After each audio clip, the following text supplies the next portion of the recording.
FBI hundreds of agents took bribes from CNN, NY Times, NBC News and more, they're flipping. It's now being reported that over 60 FBI agents took bribes from CNN, The New York Times, NBC News and many others. The bribes consisted of concert tickets, expensive private dinners, NFL tickets, parties, cruises and even discounts on travel. The agents are said to have taken a total of 300 gifts from the mainstream liberal news. All to gain a pipeline to valuable intel. I guess now we can finally say what Barack Obama meant by hope and change.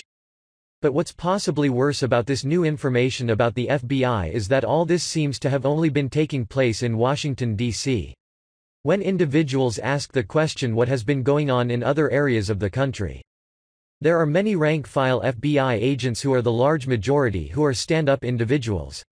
But the leadership needs to go, all of them, since none had the guts to sound the alarm even if they didn't agree or weren't part of the corruption that was going around. One thing is for certain, it will take the FBI generations to clean up their public image if it's even possible at this point. But that would likely include FBI brass who may make a nice dime on the side selling access to FBI intel and policy outright as well. Agents like Robert Hanssen. Or like a deputy director's wife getting $1.25 million in campaign contributions while her husband was investigating and clearing the source of the funds from a criminal investigation. Rigging an investigation for cash. Is that considered a gift? Or is that a new category? Here is more via True Pundit. Access to the FBI is for sale. Concert tickets. Expensive private dinners. NFL tickets. Parties on booze cruises. Discounts on travel. FBI insiders said more than 60 agents in D.C. alone have been nailed for taking gifts from the news media. Inspector General Michael Horowitz said earlier this week about 50 FBI agents took 300 free gifts from news media. However, Horowitz failed to stipulate that number is only in Washington, D.C., which covers one field office and FBI headquarters. The Inspector General did not examine the FBI's other field offices, officials said. And the problem of taking free gifts for intel is rampant, officials said. New York, Los Angeles, New Haven, Philadelphia. The list goes on in the FBI's 55 other field offices. And so does the corruption.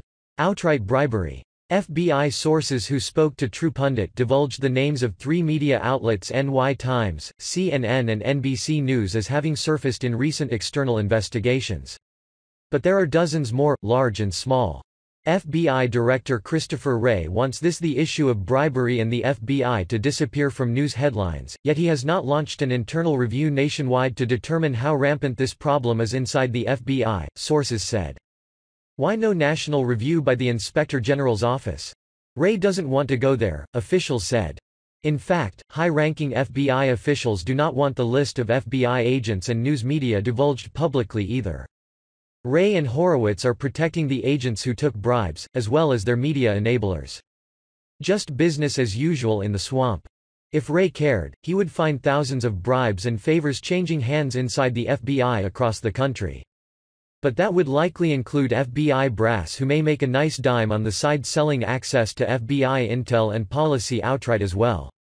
Agents like Robert Hanssen. Or like a deputy director's wife getting $1.25 million in campaign contributions while her husband was investigating and clearing the source of the funds from a criminal investigation. Rigging an investigation for cash. Is that considered a gift? Or is that a new category?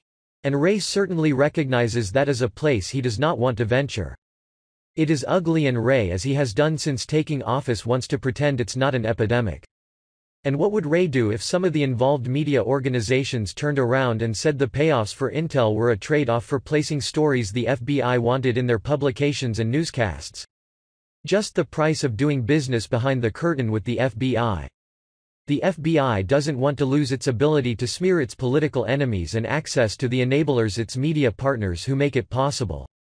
And big media doesn't want to lose its pipeline to free intel.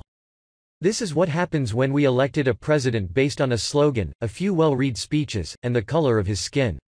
Barack Obama should have never been our president for 2 terms. He let the FBI become corrupted in an effort to turn them into an extension of the Democrat Party to ensure the left would never lose another election again. What a great legacy for the first African American president, don't you think? Let's hope the American public wakes up and never lets an empty suit like Barack Hussein Obama become our president again.